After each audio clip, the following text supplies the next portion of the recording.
তাৰপিছত লক্ষ্মণ গৈ আছেগৈ হাবি মাছ পালেগৈ একদম তাক ৰাক্ষসী আহিলে খেদি আৰু একদম তামোলজোপা মান ওখ গাটো বৰ ডাঙৰ হাতকেইখন বৰ ডাঙৰ ডাঙৰ ভৰিকেইটা বৰ দীঘল দীঘল চকুকেইটা তেলেকা তেলেক একদম ক'ত যাবি তহঁতক আজি খাম বোলে মই তেতিয়া দিছে ক'লে এইজনে তাৰ আক্ৰমণ কৰে এতিয়াই বোলে সি আমাক আক্ৰমণ কৰিবলৈ তেতিয়া ৰামচন্দ্ৰ একে কাঁড়ে ৰাক্ষসীজনী মাৰি পেলালে মাৰি পেলাই গ'লগৈ আৰু গৈ পেলানি ঋষিয়ে যজ্ঞ পাতিলে বহুত ঋষিমুনি আহিলে যজ্ঞ পালন কৰিলে আহিলে ৰাক্ষসবোৰ আহিছিলে ধেৰ মানে ৰাক্ষসবোৰ গোটেইবোৰ মাৰিলে মাৰি একদম এটা একদম সাগৰত পেলাই দিলে একেচুটি কাঁড় মাৰি চাপ কিছুমান মৰিলে কিছুমান পলালে যজ্ঞ কৰি শেষ হ'ল আৰু তাৰপিছত তাতেই থাকোঁতেই ঋষি আশ্ৰমত থাকোঁতেই শুনিলে বোলে জনক দেশত জনক ৰজাই সীতা হৰণ পাতিছে শুনি পেলানি ৰামচন্দ্ৰক ক'লে বোলা আমি এই হৰম্বৰ চাবলৈ যাওঁ বোলা জনক ৰজাৰ ঘৰলৈ জনক ৰজাৰ ঘৰলৈ তেতিয়া ৰামচন্দ্ৰ লক্ষ্মণ ঋষি গ'ল আৰু গোটেই মানে ৰাৱণকে আদি কৰি গোটেই সকল আহিছে সীতাক মানে সীতা বিয়া পাতিছে আৰু হৰম্বৰ আহি গোটেইখন বহি আছেহি আৰু ৰজাবোৰ ধেৰ মানে ৰজাবোৰ আহি বহি বহি আছেহি আৰু তাৰপিছতে তাতে এটা বস্তু দিলে শিৱৰ এখন ধেনু আছে জনক ৰজাৰ নামঘৰত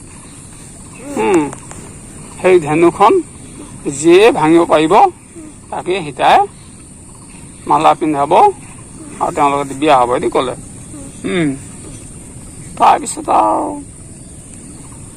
ধেৰ ৰাক্ষস ৰাৱণ আদি কৰি ৰাক্ষসবোৰ দেখো মানে দেশৰ ৰজাবিলাকে কোনেও ধনুখন দাঙিব নোৱাৰিলে তাৰ ৰছীডালকে লগাব নোৱাৰে তাৰপিছত কোনেও নোৱাৰা দেখি খুব মানে বেয়া লাগিছে আৰু জনক ৰজা তাৰপিছত আহি আৰু ৰামচন্দ্ৰক ঋষিয়ে ক'লে ৰামচন্দ্ৰ যোৱা তুমি যোৱা ৰামচন্দ্ৰই গ'ল লাহেকৈ ধনুখনক সেৱা ধৰিলে সেৱা কৰিলে সেৱা কৰি ধনুখন লাহেকৈ দাঙি আনিলে দাং খাই আনিলে ধনুখন আনি ৰছীডাল লগালে লগাই এনেকৈ ৰছীডাল টানি টংকৈ মাত দিছে সেইদৰে আৰু তিনিবাৰ কৰিলে ধনুখন মটককৈ ভাগি থাকিলে যেতিয়াই ভাগিলে উৰি দিছে আৰু গোটেইসকলে তাৰপিছত সীতাই আৰু ৰজাক এই ৰামচন্দ্ৰক মালা পিন্ধালে মালা পিন্ধাই আৰু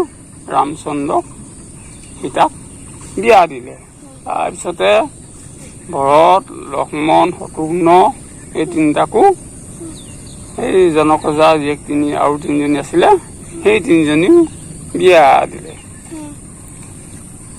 তাৰপৰা যেতিয়া ধনুখন ভাঙিলে টংকৈ মাত দিলে যেতিয়া শুনিলে নহয় পৰশুৰামে শুনিলে পৰশুৰামৰ ধনু আছিলে এখন পৰশুৰামে শুনিলে নহয় এখন কোনে মোৰ ধনুখন ভাঙিলে ইমান টান ধনুখন কোনে কি কেনেকৈ মাত দিছে একদম আৰু খেদি আহিছে আৰু ইয়ালৈ কোঠাখনলৈ পৰশুৰাম আহি বাটতে পালেহি নহয় ৰামকো পালে লক্ষ্মণক পালে আৰু আকৌ মুনিজনক পালে তাৰপিছত ক'লে তুমি কোন মোৰ ধনুখন তোমালোকে কোনে ভাঙিলে তেতিয়া কৈছে আমিয়ে ভাঙিলোঁ গতিকে তই কোন হয় মোক চিনি পোৱা নাই মই যমদগ্নি ৰাম হয় মোৰ এই ধনুখন ভাঙি তই বৰ মানে বাহাদুৰি দেখুৱাইছ এতিয়া তই হাৰি যাব নোৱাৰিবি ঋষিয়ে তাক খুব কাকুতি মিনতি কৰিছে তুমি এইবোৰ নকৰিবা আপুনি এইবোৰ নকৰিব ৰজাৰ যিটো মানে পণ আছিলে কথা আছিলে এই কথা মতে ধনুখন ভাঙিলে অপৰাধ নধৰিব ৰামচন্দ্ৰ একেবাৰে সৰু ল'ৰা নাই একেবাৰে খঙত আৰু হেৰি আৰু কয় পৰশুৰামে একদম মাৰিবলৈকে লৈছে আৰু তাৰপিছত আৰু একদম যুদ্ধ লাগি গৈছে আৰু ঋষিয়ে ভয় কৰিছে, লক্ষ্মণেও ভয় কৰিছে।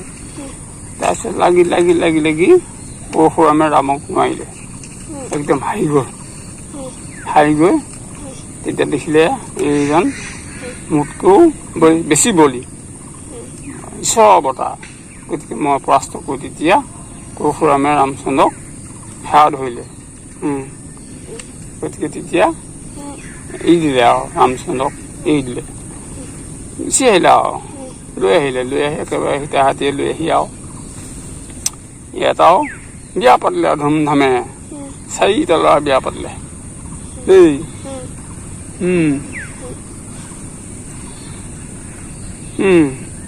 বিয়া পাতিলে আৰু তাৰপিছতে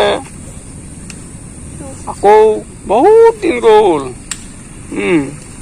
এতিয়া ৰামচন্দ্ৰক ৰজা পাতিব লাগে। এতিয়া ৰামচন্দ্ৰক ৰজা পাতিবলৈ দিন বাৰ ঠিক কৰিলে আৰু তাৰপিছত ভৰতৰ মাকজনী আছিলে বৰ বেয়া পুথিয়া মানুহ, লগতে ভৰতৰ মাকৰ লগত থকা ধাইজনী বেয়া বুদ্ধি শিকাই থাকে। তেতিয়া ভৰতৰ মাকৰ লগত থকা ধাইজনীয়ে ক'লে যে তুমি ৰজাৰ পৰা বৰ লোৱা 2টা। কি বৰ ল'ম? বোলে ৰামচন্দ্ৰ যিদিনা ৰজা পাতিবলৈ ল'ব তুমি তাৰ 2দিনমানৰ আগতে ক'বা যে মোক বৰ 2টা দিম বুলি কৈছিলে নহয়, গতিকে মোক এতিয়া বৰ 2টা লাগে। বোলে কি বৰ লাগে? দশৰথে সুধিলে। বোলে ৰামক 14 বছৰ বনলৈ পঠিয়াব লাগে, হাবিত থাকিবলৈ দিব লাগে, আৰু মোৰ ল'ৰা ভৰতক ৰজা পাতিব লাগে। তেতিয়া কথাটো ৰজাই শুনি একদম মূৰ হৈ গ'ল আৰু শুনি আৰু ৰজা পাতিবলৈ হৈছিলেই, সকলোৱে ৰামচন্দ্ৰকে ভাল পায়, ৰাম ডাঙৰ। ৰজা একোৱে ক'ব নোৱাৰা হ'ল আৰু একদম বিচনাত পৰি আৰু ক'ব নোৱাৰা হ'ল আৰু তাৰপিছত আৰু ৰামচন্দ্ৰই কথাটো শুনিলে নহয় যে এনেকৈ দেউতাই এটা কথা ক'লে, গতিকে ভৰতক ৰজা পাতিব লাগে, ৰামচন্দ্ৰ বনলৈ যাব লাগে। এই কথাটো শুনি তেওঁ বনলৈ যাবলৈ ওলালে, লগতে সীতাও যাওঁ বুলি ক'লে আৰু লক্ষ্মণো যাওঁ বুলি ক'লে।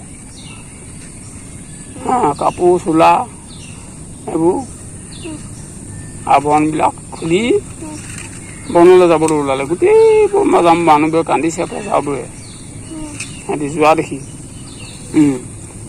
মাকহঁতে কান্দিছে। তাৰপিছত কি হ'ব? ৰামে বাপেকৰ কথাটো ৰক্ষা কৰি বনলৈ গুচি গ'ল আৰু ৰাম গ'ল, লক্ষ্মণ গ'ল, সীতা গ'ল। তাৰপিছতে গৈ ইফালে ভৰত আকৌ তেতিয়া মমায়েকৰ ঘৰত আছিলেগৈ। মমায়েকক আনিবলৈ মাকে পঠিয়াই দিলে আৰু তাৰপৰা ভৰত আহিলে, আহি দেখিলে গোটেইবোৰ মানুহ কান্দি আছে, মাককেইজনীও কান্দি আছে। মাকক সুধিলে কি হ'ল? এতিয়া ক'বই দিয়া কথাটো, ইমান বেয়া লাগিছে।